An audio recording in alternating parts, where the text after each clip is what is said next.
$11,752,255.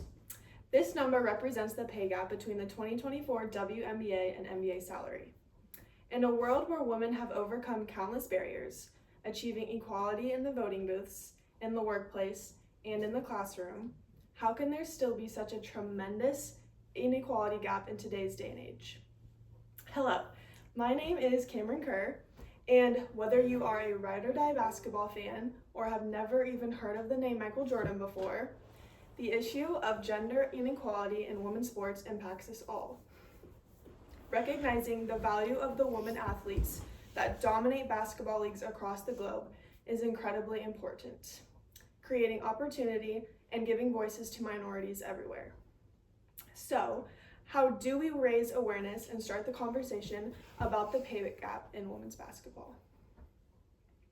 Today, I will drive home the reasoning behind inequality in women's basketball and debunk common misconceptions held behind women athletes. First, I will give some background information on the history of women's basketball. Next, I will cover the different levels of women's basketball, looking closely at media coverage throughout multiple leagues. Then, I will cover the major inequalities women athletes face on the basketball court. Finally, I will unveil some of the most well-respected women basketball players and their influence on the game of basketball. So, let's take a blast to the past. I am now going to examine the history of women's basketball. According to Sally Jenkins, author of The History of Women's Basketball, 1892 marked the very beginning of women's basketball. This was a time where women wore floor-length dresses to every event, including their basketball games. This caused countless broken bones and black eyes as a result of tripping over these very long dresses.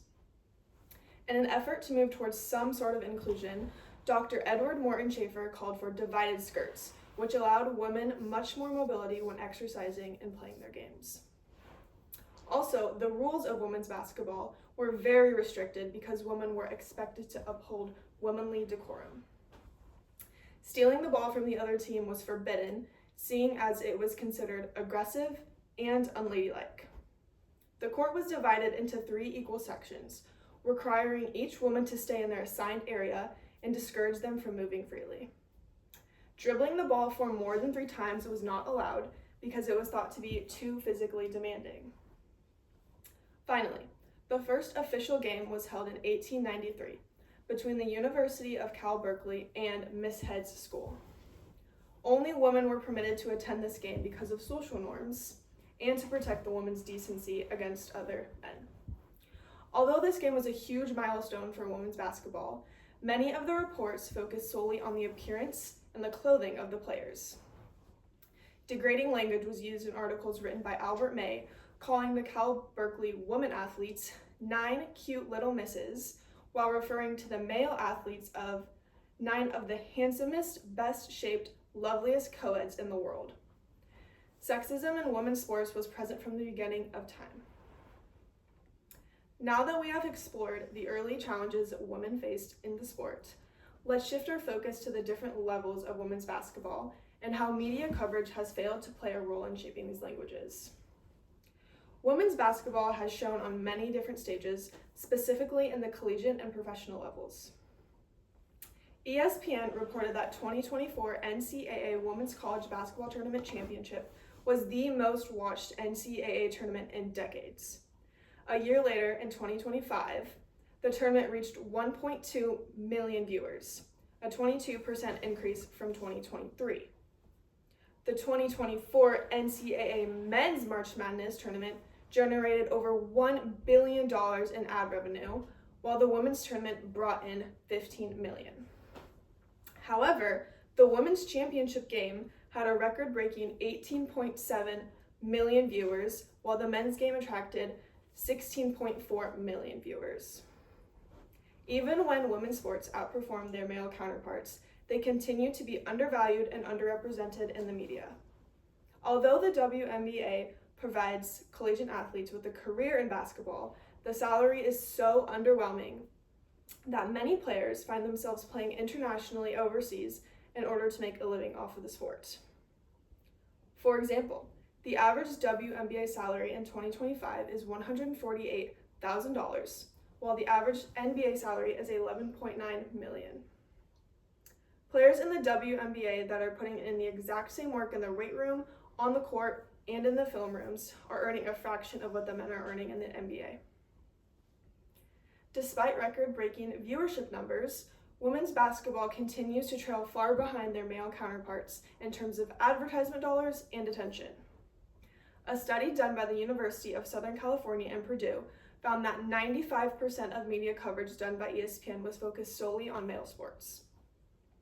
This missing piece can be held responsible for the restriction of growth in women's basketball. Let us now dive a little deeper and shed some light into the specific inequalities women athletes face on the basketball court. The most concerning inequality women athletes face is not on the court, but off the court. Despite the growth of women's basketball, the leagues continue to face inequality in terms of salary, representation, and opportunities in the professional area. The WNBA does not allow collegiate athletes to pursue. The WNBA does allow collegiate athletes to pursue a professional career in basketball. However, many players wind up playing overseas in the offseason just to afford the cost of their living. Overseas in European leagues, the average salary is around $600,000. Players in Russia and Turkey make anywhere from $250,000 to $450,000 per year. As I mentioned earlier, the average WNBA salary is around $148,000. With these numbers in mind, many players choose to take on both leagues in order to support themselves and their families. The work conditions of women's basketball players are forced to deal with is another example of the blatant inequalities they face every season. Every single NBA team is allowed chartered planes to and from away games. On the other hand, WNBA teams are forced to fly commercial, creating delays and limited space for athletes to rehab in. According to an extensive investigation into the WNBA team, the New York Liberty, a $500,000 fine was put in place after the team chartered a plane for their players' away trip to Napa. These inequalities not only affect team and individual player performance, but highlight how the WNBA is undervalued in the eyes of owners and league managers. Now that the topics of history, media coverage, and inequalities have been debriefed, the final conversation of all-stars and their influence on the game of women's basketball can begin. There is no shortage in the Department of Greatness when it comes to women's basketball. From collegiate players such as Paige Bueckers to international players like Lauren Jackson, these athletes have helped to contribute to the success of the sport. Removing stereotypes from women's basketball has been one of the ways that these star athletes have helped change the game. In 2002, Lisa Leslie became the first woman in the WNBA to ever complete a dunk in-game. This shattered stereotypical norms placed around the idea of women not being able to perform at the same level as their male counterparts. Sheryl Swoopes is another example of a trailblazer for women's basketball. Swoopes became the first ever woman basketball player to own a Nike signature shoe back in 1995. Also, Candace Parker is another huge name in women's basketball, seeing as she has accomplished incredible feats in her 16 WNBA seasons. Parker was the first overall pick in the 2008 draft, won MVP her rookie season, a 3-time WNBA champion, and a 2-time Olympic gold medalist. Candace is the epitome of what it looks like to be a successful professional athlete in the sport of basketball. More recently, the name Caitlin Clark has risen in popularity due to her ability to shoot from long ranges.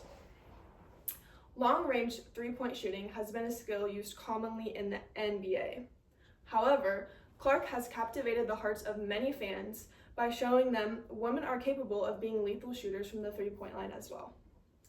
Clark was a huge driver of the record-breaking 18.7 million viewers for the 2024 NCAA Women's College Championship game. Her ability to shoot, pass, and her infectious energy contributed to the engagement with fans across the globe.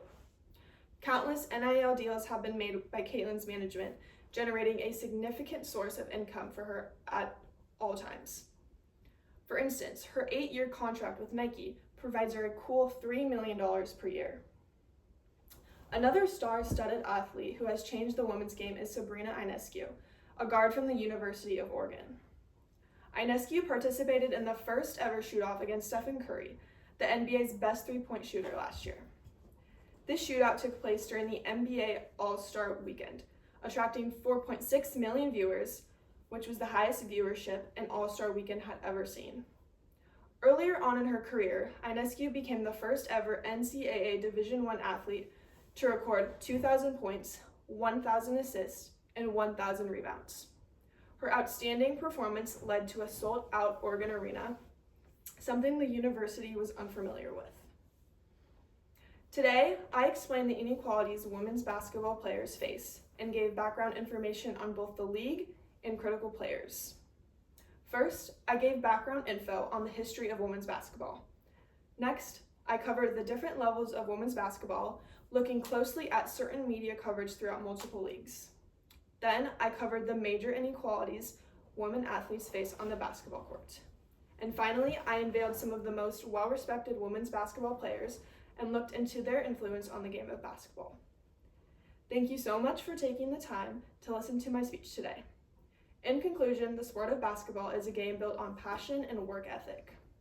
These two qualities know no gender.